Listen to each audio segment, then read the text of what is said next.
Hello guys, good morning. So welcome back to my YouTube channel. This is Otoboyson. So ngayon guys, mayroon tayong isi-share sa inyo guys. So sa mga hindi pa nakakaalam, nagre-repair po tayo ng mga single cylinder jack. Ito, hydraulic jack at saka yung mga crocodile jack. So nagre-repair po tayo nito. Kahit nasa Manila pa ako noon, nagre-repair na ako nito. Hydraulic jack, crocodile jack at saka yung mga lifter na hydraulic. So ito siya guys. Ito yung na-repair na natin. Ito. So check natin ito kung gagana. So na-repair na natin ito. Ayan. Ayan. Ito yung na-repair na natin na 2 tons hydraulic jack. Ito. Ayan. Na-repair natin yan. Ayan. So 2 tons hydraulic jack to siya guys. Ito yung na-repair na natin. So single cylinder to na hydraulic jack, single cylinder. So may extension pa siya dito. Yan, double kumbaga. So may extension pa siya dyan. So kadalasan kasi nito guys, ang problema kung wala namang tagas dyan sa baba dyan, pailawin natin. Kung walang tagas dito sa baba, yan sa likod, yan, kadalasan yan guys, dalawa lang ang dahilan.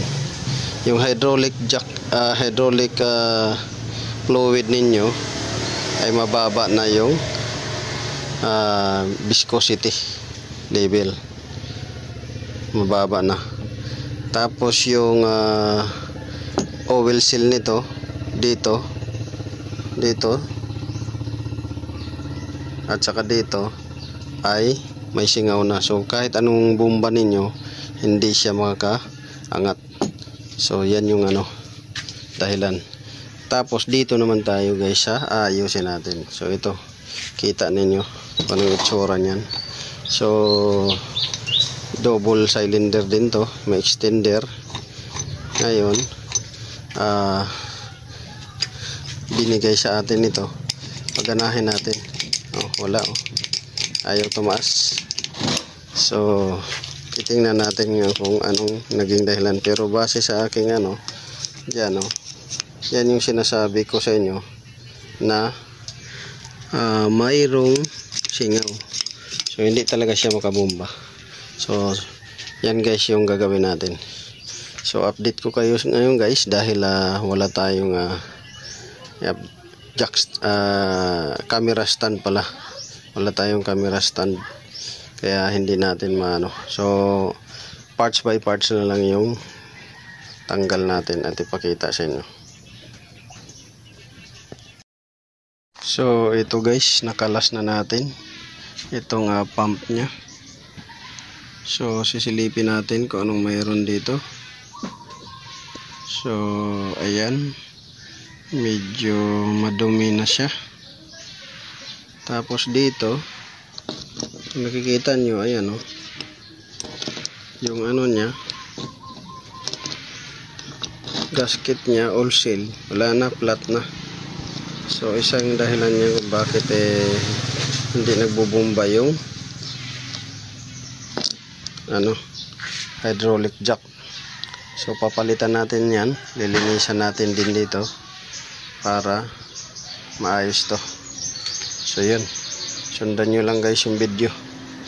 Ito papalitan natin ng o-ring, dalawa. Tapos itong natin sa dulo, dahil wala tayong mabili, gagawin na lang natin dito ay i-expand natin ito, babad sa diesel para mag-expand. So yun, yun yung gagawin natin.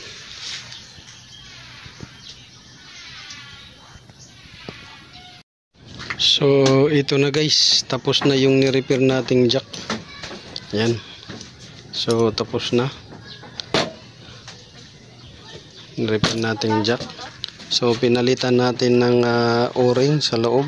Ito. Tsaka ito. Tapos yung gasket niya, binabad na lang natin sa diesel para mag-expand. So tatlo yung inano natin, ito tsaka ito. So binabad natin yung gasket sa diesel para mag-expand. So ngayon papakita ko na sa inyo kung gagana ba.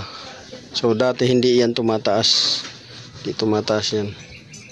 Ngayon pakita ko sa inyo. So bombahin natin yan.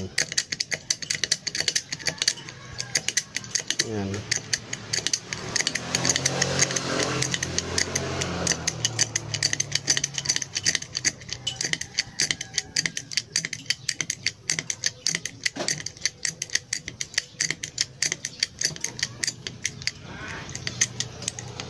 So ayan.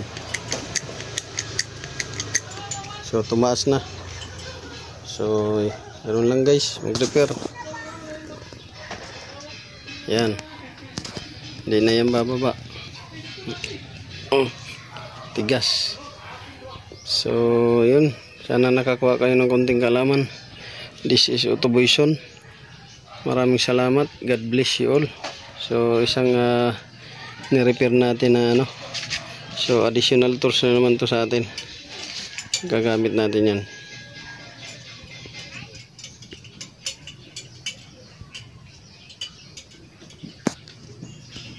So sa gusto magpa-repair nito, kung mayroon kayong mga sirang ganito, pa-repair nyo.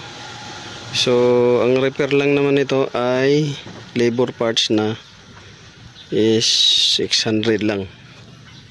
Pa-repair kayo niyan. Depende sa laki.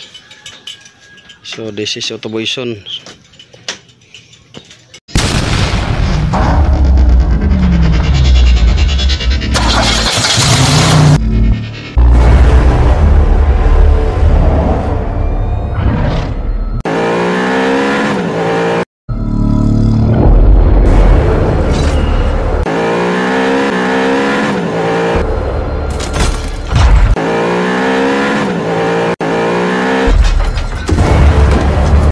Make